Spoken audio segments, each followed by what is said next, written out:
What's up, guys? It's your girl Cora B. You already know it is me, and I am here to give you guys another exclusive. Yes, I am. Now, make sure you watch this video all the way to the end, because that is the only way you're going to learn the things that I am about to tell you right now, okay? As you all know, that I've always be talking about porting. I talk about porting a lot. I have not been talking about porting lately because I have been in the process of porting. So that's what's been going on. Now, you guys been asking me questions literally on my porting video. So I am here to give you an update of what's been going on right now since I am in the porting process. Again, make sure you watch this video all the way to the end. That way you will understand. And if you need to, please go back and look at the videos right here, and you will understand it as well too. But today I'm going to give you some updated information on porting. It's a lot of information. Not that much, though. All right, let's get into this. So I've been in the porting process since March of this year. I had moved, and you guys see my videos. You know why I moved. You know why everything is going on. With that being said, I ended up porting my voucher to Port St Lucie, Florida. Port St Lucie, Florida. Let's get into this. When I moved to Port St Lucie, Florida, Florida is beautiful, by the way. Florida is immaculate. It's amazing. I miss it. I miss it. It's so beautiful. Anyway, I ported there. When I ported my voucher there, I ported there in March. They sent my voucher there April. I think it was April 2nd. The worker did not get to me until June, July. I'll say July. I had 1 month to look for a house. That was some bull. So I'm going to tell y'all, don't ever port to Port St. Lucie, Florida. And I'm going to be honest with y'all. A lot of people don't rent to like management companies, because I like to go through property management companies. They do not rent to people, voucher holders who is going through Port St. Lucie. Is going to be pretty hard for you to find a company that'll rent with you. So do not move there. But anyway, that worker down there was something different. They are something different on the east coast of the United States, okay? This is the reason why they are different. First of all, your rental score and your credit score, two separate things. So I want to let y'all know something. When you're porting, make sure you port out in advance, 4 months in advance. Like, even if you have a recert and you know you want to go there, make sure you port out then. Let them know this is where I want to go. Upon porting, call that housing agency and you ask them, hey, are y'all billing or absorbing? I like billing personally because I'm coming from Houston, and Houston, they will pay. They will absolutely pay. So I like billing versus than absorbing. But anyway, that's just me. Ask them, are they billing or absorbing? Make sure you have, because my porting agency, my housing authority, which is called Home, they wanted me to have the information. You got to have the FHA code. You got to have all of these things, the fax number, the phone number, the address when you're porting. You got to make sure that happens. So let's get that correct. I want y'all to make sure y'all get that correct, okay? Don't miss these steps. When you know you want to port, I don't care if you got credit cards, whatever you got, you want to make sure your credit is great. You want to make sure it's at least a 620, something like that. Because a lot of these property management companies on this side of the world, they go off of the rental score. What that means is the rental score, you renting from this property management company or this private landlord. They ran your credit to get the house, but they're not reporting that you're making your payments on time, which is sad. And I mean very sad. But that's what you want to do. You want to make sure your score is great. I don't know why I am stuttering today. Today is just whatever. You want to make sure that's straight, okay? Secondly, we went over credit score. We went over, make sure you call the other agency to see if they're billing or absorbing, to see if they even accepting people. VAWA people that's going through DV, domestic violence, they have no choice but to accept you. First of all, nobody should not accept a person that's porting anyway, but they have a choice, right? They have a choice. It's in the policy manual handbook. They have a choice. Now, this is the thing right here. When you're porting, for instance, I ported to Florida.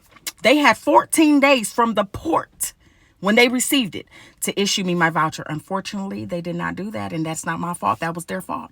So I ended up porting them West Palm Beach, baby. West Palm Beach. West Palm Beach is so rich, beautiful. The water is amazing. It is so amazing. It's amazing. Being in Florida, let me tell y'all something. The water is beautiful. Now, they got a lot of traffic down that mother, but it's beautiful. It's beautiful, though. A lot of traffic. I mean, the sky is really blue.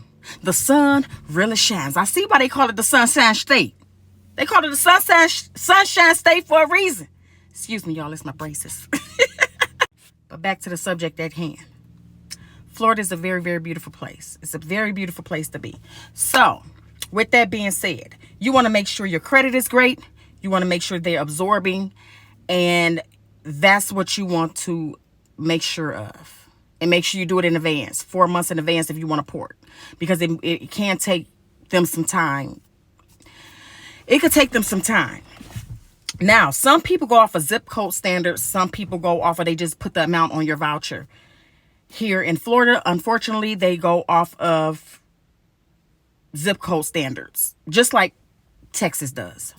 So me personally, I go to the standard. I go to the place where I can make the most of the money, because if you find a $3,500 house, you have to make sure you're able to, with no income, you have to make sure that you're able to, the worksheet will be able to afford that.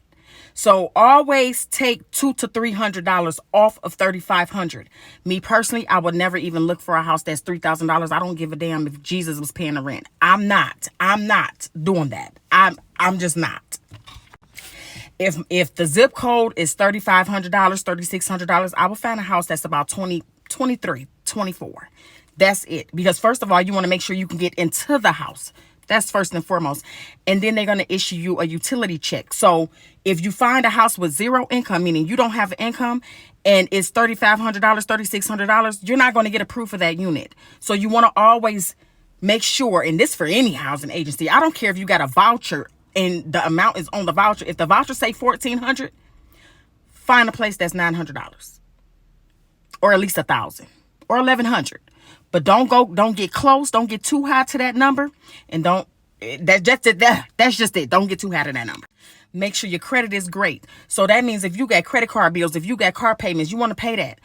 Pay that. Try to get them late payments off. Yes, you can. I fix credit. Please see my videos. But please see my credit videos. They are there. I teach people about all of this stuff. You got inquiries that don't belong there. You need to go ahead and get them deleted as well to bring your score up so you are able to find a unit. It is hard finding a unit with bad credit. And they go off of literally rental score. My credit score was in the 600s, okay? And it was just like, I didn't have rental history. But I've been renting since I was 18 years old. That's the crazy part. They not adding the rental history on there. So wherever you live, ask them, y'all ran my credit. Can you go ahead and add my rental history on there, please? And thank you, because that's what they're supposed to do. There are agencies out here that will add your rental history on for you. You might have to pay them a fee, $6, some 20, some 90, but they are out here. So make sure you are able to find that. So when you're ready to move, you are able to literally find a unit to stay, because it's hard. Be prepared to be homeless. Be prepared to be homeless. If you ain't got nobody that living in that state, baby, you going to be homeless, okay? You're going to be homeless. So make sure you have plenty money for a hotel. Now, if you're moving down here to Florida, I want to tell you something. If you ain't got no Florida ID, you ain't getting in nobody's shelter. I'm just being honest with you. There are agencies out there that will give you an address for Florida so you are able to go get you an ID. But other than that, baby, you ain't getting in no shelter down in Florida. This ain't nothing like Texas. This ain't nothing like Michigan. This ain't nothing like no place that I done stayed, okay? I promise you, Florida make you want to go back home. Other than that, make sure you guys have your ducks in order. I think I'm going to do a part 2 to this video. So with that being said, because I am running out of time, I got to go make some food for these kids. Thank you for watching this video. Please give me, you know what? Just thank y'all for watching this video all the way to the end. Please see the other videos on my portal on Section 8. Plenty information there. But this is an updated version of what I'm going through right now. And I will be taking you guys on house tours with me, because why not? My phone just been ringing. So let me get on off of here so I can go take care of some business. Thank y'all for watching the Cora B Show. I think I'm going to do a part 2 to this.